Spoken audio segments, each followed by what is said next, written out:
And Don with us today. Thank you so much for joining us. Thank you for having me. So let's start by talking about the beginning, because we were just talking and you told me you were actually a musician. Right. So the business was founded in 1985. How did the idea get started? Well, back then I was the owner of a piano and organ store in the greater Milwaukee area, and a friend of mine who was a real estate developer called me one day and he said, I would like to donate a piano to my church. And I said, well, great, come on in and buy one. But he said, well, would you trade for it? And then I said, well, trade what? And he said, well, have you ever heard of trade dollars or the barter system? And I said, no. And that was my introduction. He told me about a company up in Appleton, Wisconsin that he was a part of that actually made it possible for business people to trade their goods and services. And that was my entree into it. I had one other experience at that time, though, that also triggered my imagination. I, at one point, was able to trade a brand new Baldwin grand piano for a new Mercury Cougar, an automobile.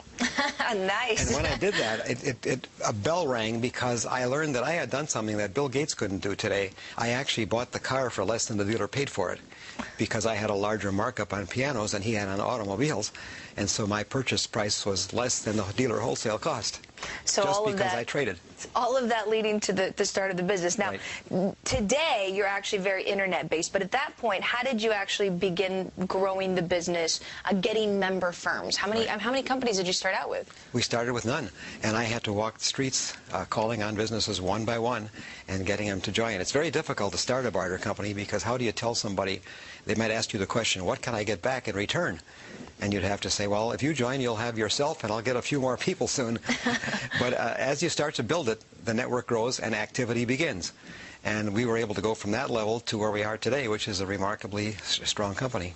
Now, let's talk a little bit about just the idea of bartering. So you mentioned why you felt that it was definitely something you could make into a business model. But why would someone want to use barter trade dollars versus real dollars? The biggest reason people trade is that most people have some form of excess capacity.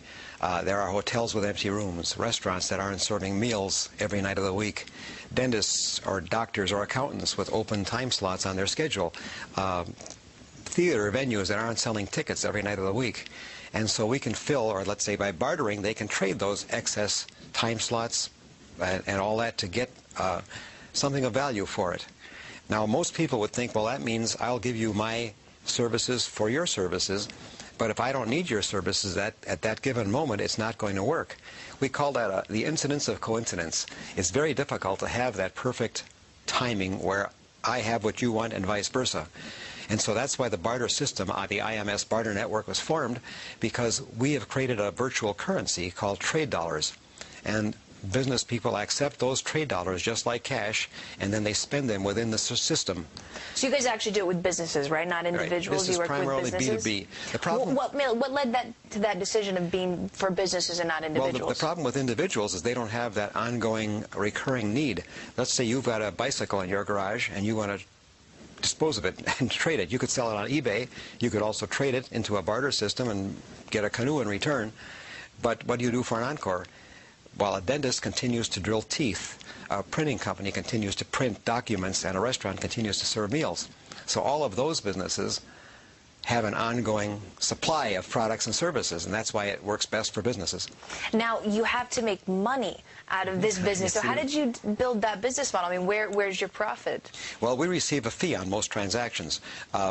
First of all, there's a membership fee to join the system, and then secondly, there is a monthly service fee that the people pay. Once they're in the program, they pay us $12 a month in cash and $12 a month in trade dollars.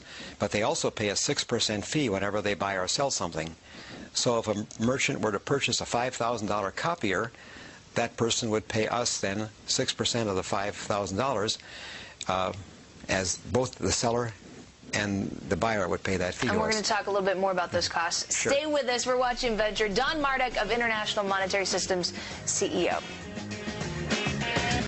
Welcome back to Venture. I'm Chris Valerio. Today we are talking barter, and Don Mardak, the CEO of International Monetary Systems, is joining us. Thank you so much. So we were just talking about the cost structure and how IMS Barter makes its revenue.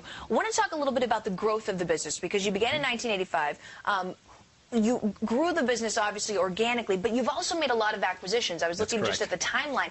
Major acquisitions. I mean, how many acquisitions did you guys make? We've done about 26 or 27 to date. So a huge part of the growth of your company. Yes. Where did that decision come from? It started actually, remember this, I started the business in 1985, and by 1989, we had about 300 members. And we were a small company. I was bringing in $6,000 or $8,000 a month in income for the firm, and that was it.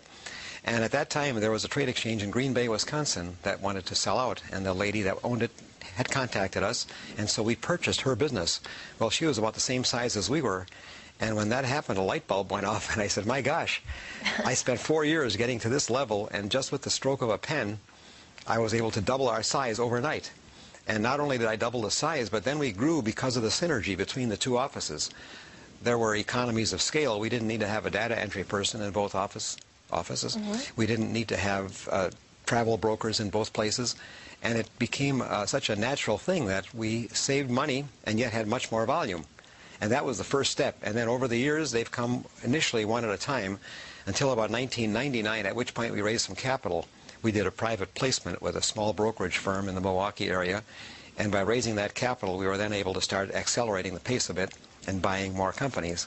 But the greatest growth came after 2001 when we went public. We actually had our stock, we did a small IPO and had our stock then to begin trading on the bulletin board. Now,